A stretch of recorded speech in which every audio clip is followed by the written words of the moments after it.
It's Chick on Stories we're following for you today on Robert and Radio. Pat Pagano's Tri-State Forecast calls for sun today. As a matter of fact, we've got sun for a couple of days in a row. Sunny, hot, and humid today, 85 to 90. Tomorrow, hazy, humid, chance of a thunderstorm late in the day or at night, lower 90s. Wednesday, partly sunny, less humid, 90. And Thursday, partly sunny with a dry breeze, lower 80s.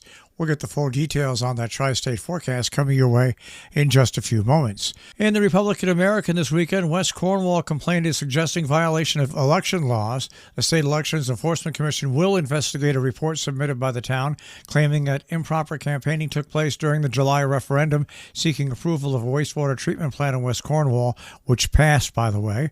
Josh Foley, an attorney for the commission, confirmed the complaint was filed by the town clerk on June 27th, and commission members made, quote, a necessary to investigate, end quote, determination on July 20th. An open investigation is now underway. The complaint alleges facts that, if true, constitute a violation of election law, according to Foley. No further comments by the commissioner were made.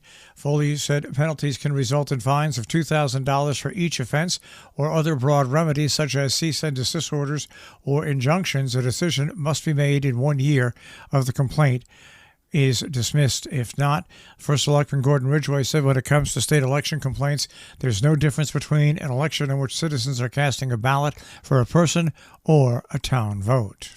Well, drought has brought up the cost of feed for local farmers. A story by Bridget Ruthman in the Republican American. A crop headed for record books as one of the best ever, as silage for cattle is withering into one of the worst of a casualty of drought. It means the cost of feeding dairy and beef cattle could rise along with dairy and beef products on supermarket shelves. Silage is corn grass stored, not dried, for animal feed over the winter. Despite passing thunderstorms, the starch-providing ears on cornstalk farms 6 weeks ago have stopped growing. Without much measurable rain from July 4th until the thunderstorms late last week, the cost of feeding cattle is going up, way up, according to local farmers.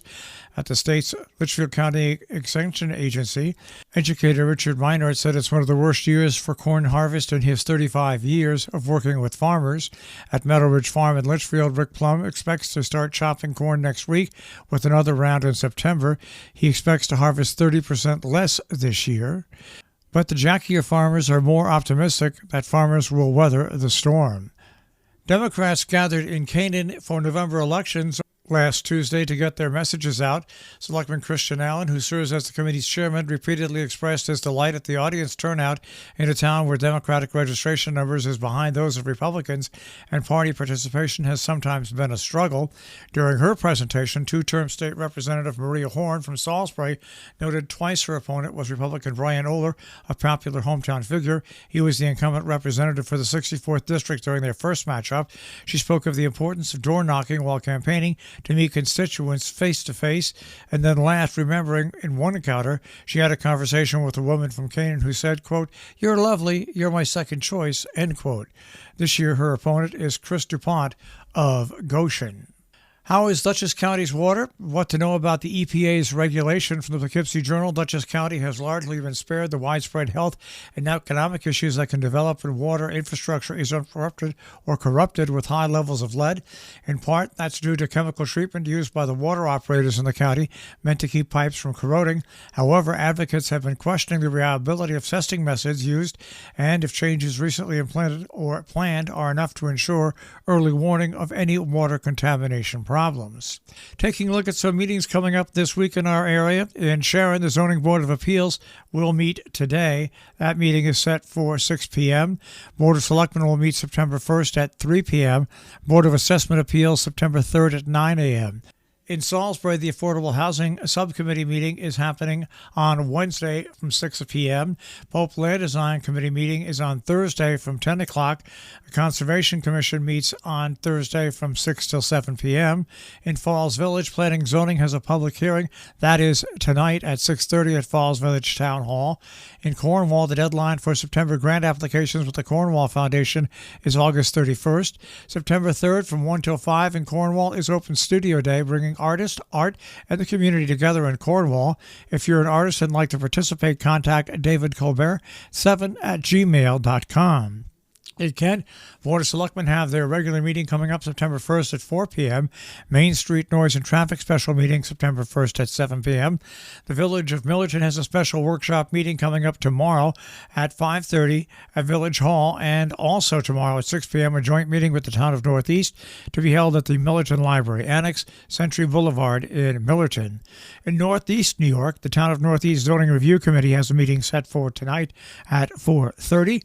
Coming up this weekend, celebrating its 40th year, the Lime Rock Historic Festival launches into action over Labor Day weekend, a 17-mile tour through the area with Thursday's vintage race car and sports car parade, which starts at Lime Rock Park, ends up going through Lakeville, Salisbury, back through Salisbury, and into Falls Village, where a big party is held. Friday, Saturday, and Monday feature nonstop on-track competition across a diverse set of historic racing classes. The featured racing classes this year will be Historic Trans Am. On Sunday, the Lime Rock Concours and Gathering of Marquees display nearly 1,000 enthusiast cars and motorcycles arranged around the Lime Rock circuit. This year, Lime Rock is commemorating the upcoming 70th anniversary of the Corvette with an extensive and unprecedented display of Corvette concept cars sponsored by Corvette, together with a display of significant competition Corvettes. On Sunday, they'll be joined by production Corvettes of all types of generations. Our business brief is underwritten by Morgan's at the Interlaken, interlakenin.com. You'll find a regular menu, a tapas menu, and also dinner specials nightly. You'll also find them on Facebook and Instagram, and by Salisbury Bank, salisburybank.com. Dow Jones Industrial Average starts off today at 33,283.40, the NASDAQ at 12,141.71, and the S&P 500 at 4,057.66. We'll take a look at the tri-state forecast. That'll come your way in just a few moments.